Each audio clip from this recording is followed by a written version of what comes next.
Hi అండి, అందరూ ఎట్లున్నారు? మంచిగా ఉన్నారా? సరేనండి, వెల్కమ్ టు మై ఛానల్.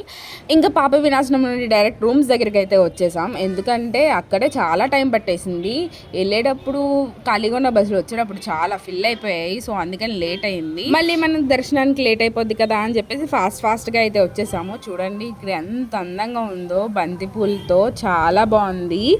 ఇంకా రూమ్కి వెళ్ళిపోయి ఫాస్ట్గా రెడీ అయితే అయిపోయాము దర్శనానికి. ఇంకా ఇక్కడ నుండి గుడికి వెళ్ళాలంటే కొంచెం దూరం అనమాట. అందుకని జీప్ అయితే మాట్లాడేశారు బావగారు. సో అందుకని అందరం కలిపి జీప్ ఎక్కేసి హ్యాపీగా వెళ్ళిపోయాము. నాకైతే చాలా ఎక్సైట్మెంట్, నాకే కాదు అందరికీ. ఎందుకంటే దేవుడిని ఎప్పుడు చూసేద్దామా అని.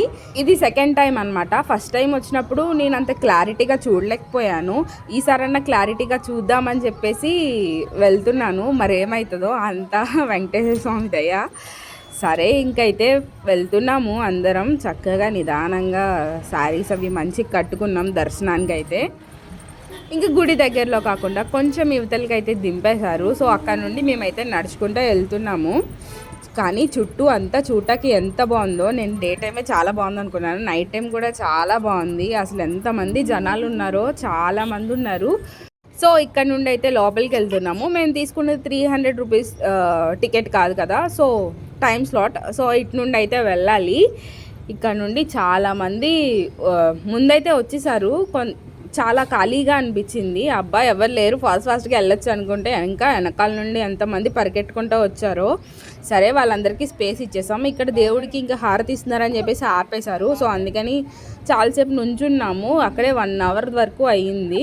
ఇంకా నుంచోలేక కూర్చున్నాము. చాలా కాళ్ళు అయితే నొప్పులు వచ్చేస్తున్నాయి. సో ఇక్కడ నుండి కొంత దూరం వరకు ఫోన్ అయితే అలౌ చేస్తారు, మళ్ళీ అక్కడ నుండి తీసేసుకుంటారు. సో అందుకనే ఇంకా అట్లానే చాలాసేపు కూర్చున్నాము. ఒక 2 అవర్స్ వరకు ఇక్కడే కూర్చున్నాము. ఇంకా అంతా అయిపోయాక దేవుడిని అయితే దర్శించుకొని వచ్చేసాము. మాకు ఒక 5 అవర్స్ అయితే పట్టింది. ఈసారి అయితే కల్లారా చూశాను వెంకటేశ్వర స్వామిని. అబ్బా థ్యాంక్ గాడ్, అసలు గూస్ బంప్స్ వచ్చేసినాయి అట్లానే నాకు. ఇంక ఇక్కడ చాలామంది అలానే పడుకొని ఉన్నారు. సో ఎక్కడే చల్లగాలేసిందని చెప్పేసి చాలాసేపు అలానే కూర్చొని రూమ్కి వెళ్ళిపోయాము. ఇంకా మార్నింగే లేచి కిందకి వెళ్ళాలి కదా అని చెప్పేసి అందరం ఒకరి తర్వాత ఒకరు వచ్చిన డ్రెస్సుల్లోనే రెడీ అయిపోయాము. ఇక్కడ నుండి మళ్ళీ బస్ దగ్గరికి వెళ్ళాలి. సో అందుకని అందరం అన్నీ లగేజ్ తీసుకున్నామా లేదా అన్నీ చూసుకొని నిదానంగా వెళ్ళిపోతున్నాము. కానీ వెళ్తున్నప్పుడు ఈసారి అయితే నేను విండో పక్కనే కూర్చున్నాను మొత్తం అంతా చూద్దామని. కానీ రైట్ సైడ్ కాకుండా లెఫ్ట్ సైడ్ కూర్చున్నాను. సో అందుకని పూర్తిగా కిందకి చూడలేకపోయాను. కానీ పైన అయితే చాలా బాగుంది. అసలు క్లైమేట్, ఆకాశం మొత్తం చుట్టూ గ్రీన్గా కొండలు, చెట్లు అన్నీ చాలా బాగున్నాయి. చూడటానికి నాకైతే కన్నుల విందుగా ఉంది.